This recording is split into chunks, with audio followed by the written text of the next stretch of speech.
Hey Tekken players, I hope you're all doing well. So this is a slightly different type of video. I want to give a channel update. Now, don't worry, first of all, I'm going to cut to some footage of an awesome match between Jasandi and Joe Crush, so it won't be my face the entire time, so don't worry. Also, this video is not going to be monetized, so there's no ads, so you don't have to worry about getting through all that.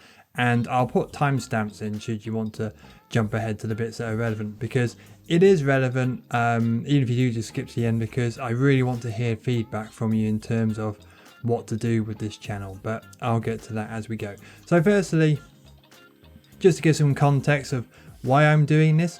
So very kindly, and still to my great amazement, about 6,500 people have subscribed to this channel, which I still find mind-boggling, to be completely honest.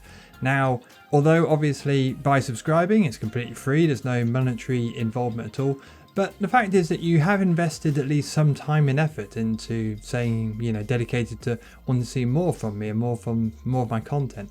So if you were basically running a company, if you were a CEO, you would every now and then, if you're not aware, you basically give an update to your shareholders, which are people who are invested in your company. You tell them what's happening, what's going on, and just to give them an update, right? Because it's only fair because they've invested in you. So that's kind of what I want this to be about, and just to give some general sort of updates. So anyway, without me rambling on too much, I've got notes and I'll keep this nice and tight as best I can. So basically that's the context of the video. Now, in order to give some details, it is important to give some wider context. So for those who don't know, and again, I will try and keep this as quick as possible, but basically, so this channel grew. I first just wanted to make videos for YouTube about Tekken 7 because I really liked the game, but I just found that obviously back then there was no tutorial or anything like that, and there was a lot of stuff in there which, just really frustrating to get through if you're a new player. And I just thought, you know what, I want to make content to help out new players, kind of, learning all the sort of the cheese and the BS that, you have to sort of grind through. Back then we'd call it the green ranks, slightly different context to now, but just how to get through all that BS and start to learn the game a little bit better. So that's where the channel grew. I also happen to just, generally speaking, I like making videos and short films. If I remember, I'll cut across now to a few clips from my other channel, which is basically if you're interested in pretty drone footage and landscapes and things like that. I just like doing that sort of stuff. So to combine the two things, I liked video making, I like video editing, and I like Tekken. So I thought, let's start putting some stuff out there. I had no intention of making money out of it or anything like that. It was literally just a sort of combining the two hobbies together and trying to help people out. Now that channel grew. It took about 2 years or so, but after sort of close to 2 years, I hit the 1,000 subscriber landmark. And in case you're not aware, it's slightly different now, but back in the day, if you got to 1,000 subs, that's when you could monetize, right? You weren't allowed to on YouTube until you'd reached that. It's slightly different now, but so that was kind of like a big milestone, and it just so happened to be that I kind of hit that milestone. I think it was sort of October time, the October before Tekken 8 dropped, which is kind of like cool timing.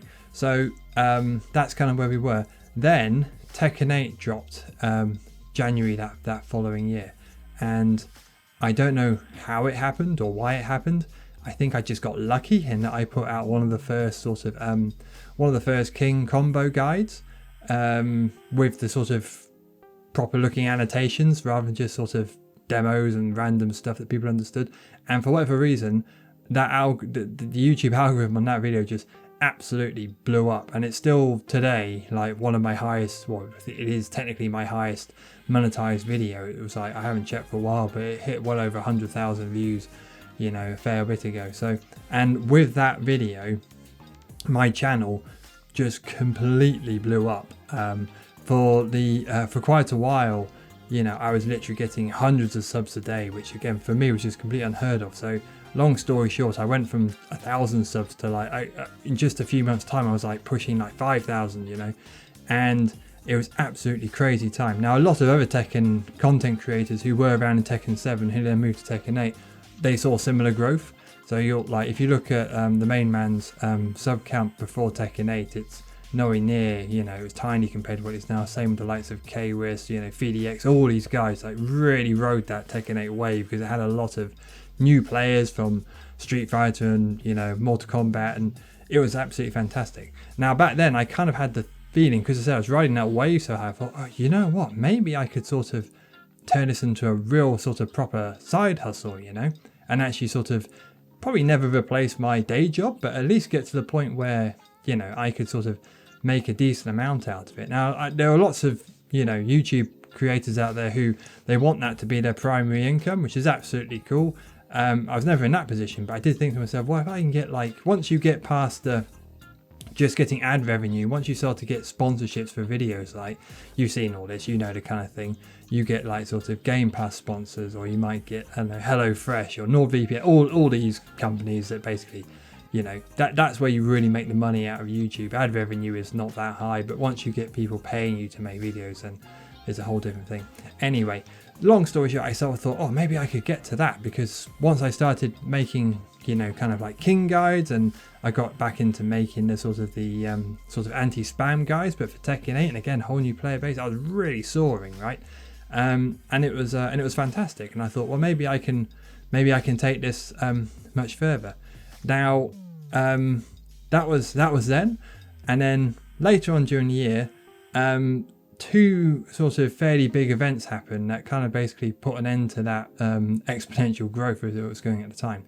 Number one, and not so important as the second, but it's worth mentioning, was that I kind of decided to take my health a lot more seriously, which I can't stress enough. I think it's something I really wish I'd invested more into it when I was younger. For context, I'm currently 38. I'll be 39 in the not too distant future. I've always had relatively good health, but once you realise that we're getting near to sort of middle-aged time, and I don't want to be like an old man stuck with a walking stick. I want to be around for a long time, looking after my son and still being able to keep up, right? So long story short, I really started to take my health more seriously. I did a lot more sort of fitness training. I rejoined the gym. I really got my diet down, and that's all fantastic. And you might be thinking, what's this got to do with YouTube and Tekken? Well, because it's a serious investment in time, right? As I sort of mentioned, I'm sure most of you know, I'm not your average YouTube sort of Tekken content creator. I'm not some sort of teenage or young, lad in his 20s sitting in his basement being able to sort of do all this. So I have a real world. I have a wife. I have a son who just turned 10 the other day, which is again mind-boggling. I don't know how the hell that happened. So I have real world commitments. I can never sort of dedicate that much. I've got so little time, and I have to be careful of how I prioritize it. So I put a lot of time into improving my fitness. I can't recommend it high enough. I really think everyone should do that. We should have done it younger. And now I'm in a really, really good place, and I want to keep doing that. But the short story is, I have a lot less time to make YouTube stuff. It used to be the case of sometimes I'd get up at I'd get up early at 6 in the morning before everyone else. I can knock out like 2 hours of editing before work or whatever. Now I use that time to go to the gym and work on myself. So it's just a thing. Now the second reason, and the far more important, to be completely honest, is because I started a new career. Now I had been in my previous job for a long time. I think when I tallied it up, it was something like 10 years or so.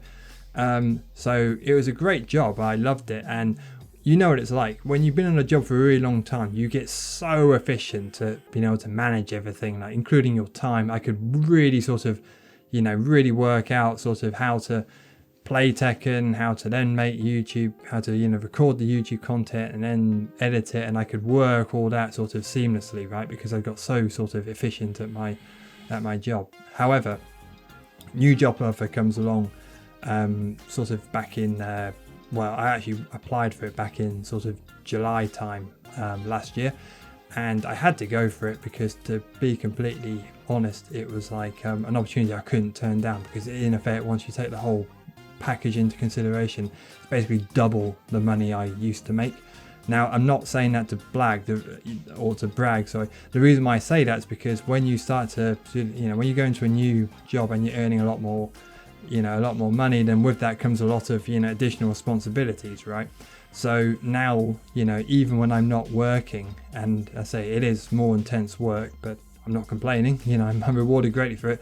But even outside of work, I have to do sort of various exams to get various qualifications to stay on my game, and it's just not as before I had a nice sort of big safety blanket of basically a really comfortable job. I knew it'd be in there. If I wanted to, I could probably keep that job for life. Whereas now, I'm much more sort of having to keep my game up. I have to sort of really invest a lot of time. And the long story short of all this is I just don't have anywhere near as much time as I used to basically make videos. Now, I've said this many times, but basically to make a YouTube video for a Tekken guide, it takes so much time. You have to do all the research of what it is. Do you know how many characters are in this game? Do you know how many moves are in this game? Do you know how many strings are in this game?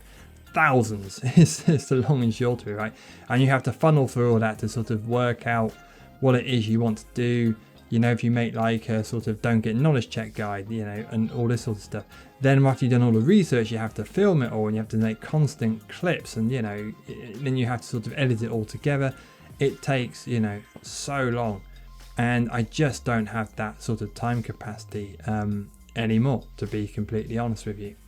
So where am I going with all this? Well, that's a fair question. Well, basically it's where I am now. Okay, so long story short, I don't need YouTube to sort of really take off to make like money anymore, because to be completely blunt, I'm earning more now than I ever have done, and I'm very comfortable with it. So the YouTube stuff now, really, it's kind of gone back to that sort of, well, it's a hobby, you know. If I've got time to make and do something, then I'll do it. But equally, I'm not so fussed about sort of, you may have noticed a lot of my content, I was actually trying to act like a proper YouTuber. I was doing stuff like having segues to sort of remind people to subscribe and all this sort of stuff, and yeah, so it's all an attempt, and I know that actually annoyed lots of people, but hey ho, that's the game you've got to play if you're trying to you know, chase that sub count. Anyway, so that's not really there anymore, right? So for those of you who have subscribed, this is kind of where I want to hear back from you. I want to sort of know, what is it that you want to see on this channel? Like, why is the reason you subscribed in the first place? Now, rather than just leaving it open-ended, I'll break it down to kind of like, most of my videos break down to sort of several categories, okay? And they all have the pros and cons. The pros and cons basically being how good a quality they are, and the cons being how long they take to make. So what am I talking about? Well, number one, there is the sort of the bread and butter stuff that I've been doing ever since I created my channel. My first ever sort of big YouTube video on Tekken was basically how to beat low rank spam. So that's my core. It's, here's some random, you know, bullshit. How do we deal with it? And all the guys are kind of based around that. Now, you know, there's more intelligent ones. There's things like, you know, strings you should sidestep, and you know, still one of my favorite videos I go on about all the time, but it's like explaining frame data, which, you know, is nerdy, but I loved it, and I loved that. I loved making that video. And it's kind of this sort of thing, right? It's basic Tekken guides. Now, the downside of those is they take, as I alluded to earlier, they take forever, right? And when I got limited time, they're going to take even longer to put out. Like, we're talking like, it probably, if I had an idea for a video, say tomorrow, I probably couldn't actually sort of upload it to YouTube. It'd probably take me, I'm not even joking, 3 months before I could do it, because I'd have to do little bits at a time, right? So that's the downside. I could go back to doing that, but they're going to be very, very sort of infrequent. So that's kind of option one. Now, option two is to go for King specific stuff, right? As you probably most of you know, King is my main. And when I mean sort of making King specific stuff, it means I can either make King tutorials, which again got a lot of traction because he's a very, very popular character in Tekken 8. He's always been popular, but Tekken 8 is really blown up, right? And that includes, you know, although these take longer to make because I have to research them, sort of anti-character guides, but specifically if you play King, because he's such a specialist. It's kind of like there's very, very specific workarounds, you know, compared to sort of the general sort of this is how you deal with this character, right? That includes also making sort of King combo guides and, you know, specific kind of like tech. And again, I love all that, but downside, well, number one, not everyone's a King main, right? Although I would argue it's still good to watch character specific guides because you'll learn a lot in terms of anti-characters. So for example, I watched Fighting GM's video on Lee, and I found it fascinating. There was so much stuff in there which I had no idea in terms of sort of Lee stuff. And I was like, oh, I see. That's why I always get counter hit after that move or whatever. Anyway, but so the downside of those is they have less appeal, right? Because not everyone's a king main. And they don't take as long as the general guides, but they still take quite a lot of time. Because I've got to research it. It's amazing. I thought about making like an Oki guide for sort of king, and you just got to think about that by definition, hundreds of combinations of things, right? Depending on what your opponent does, what you do, right? So they still take a long time is what I'm saying, and they appeal to less people. However, it's an option. So that's option number 2. Now, option number 3 is basically just in effect sort of recording my matches, and doing sort of what I've done in the past, which is sort of live commentary of playing sort of various games. Now, the upside of these is they are quick to make, because by definition, all I really need to do is to block out like an hour or 2 of my time, turn my recording software on and my mic, and just play the game. So that's the upside. They are quick. They're not as, and the downside is they're not as polished. They're not as professional. If I'm going into a matchup where I've got no clue what's going on, I can't really help you out apart from sort of, oh, I don't really know what this person's doing. So the only chance I've got of trying to win is either to sort of try to learn as we on the fly, or basically hope that my random BS is better than theirs. And unfortunately, that's how a lot of people see Tekken 8 as. Sort of you get to the point where it's just who can be whose offense is better, and that person will win rather than who's got a better defense. But anyway, the point is that I can go back to making those. I think if I do go to making those, I will do my best to include like basically include like when I lose, because I think it was the main man made a really good point that basically most streamers, I'm not a streamer but you get the picture, most content creators, they will sort of edit out their losses, you know, and they'll just show themselves winning, which makes sense, you know. I totally understand that, and I definitely do that with my not my live recorded footage, but when I do compilations, right? You want to show yourself on top, but sometimes when you really learn stuff, it's when you're losing, and it's also more relatable to average Joes. We've all been there in ranked. We got to play a Ling or a Zafina who's just going under every bloody mid, and you're just thinking, what the hell? I can't take any of this. And anyway, you get the idea. So that's kind of like that's the third option. Just go back to doing that. They're easy to put out. They don't take too long, but are they that helpful? They also don't get that many views. Again, I don't care about popularity or trying to make money. My point is, if a video's got less views, by definition, less people are interested, right? So you're not really sort of helping out that many people in the grand scheme of things. So that's option number 3. And finally, option number 4 is basically sort of in effect sort of pack in the creating videos and actually just go to hosting streams. Now, I really like these. I can't lie. I've only dabbled into streaming for sort of, you know, for the first time, a few months ago or whenever it was. I've never done it before, and I'm amazed of actually how much I enjoy it. Now, probably the reason why I enjoy it is because I don't play ranked on my streams. What I do, if you may have noticed, if you've ever seen them or joined in, I just basically open a lobby and just say, who wants to come along? Let's play some games. And I love it because to me, it feels like the vibe of like old school, going around your mate's house and just playing Tekken together. You know, no one really sort of knows what's happening. We're just having a laugh. And I really like that. I think it's great fun. Now, you know, the upside as well is obviously that takes no additional time and effort. It's literally just set up a stream again, similar to the ranked matches. All I have to do is basically block some time out, you know, set up my camera gear, my streaming gear, and have some fun. And the other upside is obviously it's interactive, right? You guys get to join in, and it's a really nice vibe. The downside is obviously there's no educational content there whatsoever. It's not technically helping anything. Not saying it's not entertaining, but yeah, it's complete polar opposite of what I started doing in Tekken, right? Which was making guides for people. But you know, it is an option. Just cut out the rest of it. Just go to streams.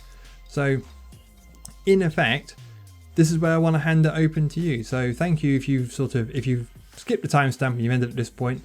Hello, you traitors. Go back and watch it properly. But anyway, so jokes aside, this is the nub of it, right? What is it that you want to see what is it that I should be working on moving forward. Now, season 2 is kind of on the horizon. We're not quite there yet. I'm hoping season 2 will really bring up some new, it will sort of, you would never get the same Kickstarter as when this game first released, but I'm hoping it'll get people back into it. I think it has become a bit stagnant over the past sort of few months. With the new season, it's going to be new there will be some new characters, but every character is going to get new moves. So there's going to be more stuff to look out for. King is going to look like he's going to get a wall combo for the first time ever. So that's going to be pretty awesome. Hopefully, depending on what they nerf in order to get that. But you see my point. There will be new stuff. So I think sort of regardless of what the feedback is, I'm hoping season 2 will bring some stuff. And obviously, if there's new King stuff to look at, then I'll probably make videos on it. So I hope that, that will happen probably regardless. But I really want to know what you guys think. So please, drop a message, drop a comment down below. This isn't just YouTube sort of promotion. I really do want to hear your feedback. I thought about doing this as a poll, but I really wanted to sort of give it more one-to-one. So that's the long and short of it. So please let me know. And I'll read the feedback and see where we go. But in the meantime, I'll try to put out stuff when I can. I am playing with the idea of, and you'll love this is a little treat for those of you who stay to the end, of making a how to rank up super quickly without learning anything, and basically just picking up Alyssa and just going ham. So let me know if you want to see that. I am strongly considering it. It may be a little bit of a sort of a troll video or a shit post, but I think it could be quite fun to do anyway. But that's one idea. But anything else, please let me know. And thank you for staying to the end, and I look forward to seeing you in the next one.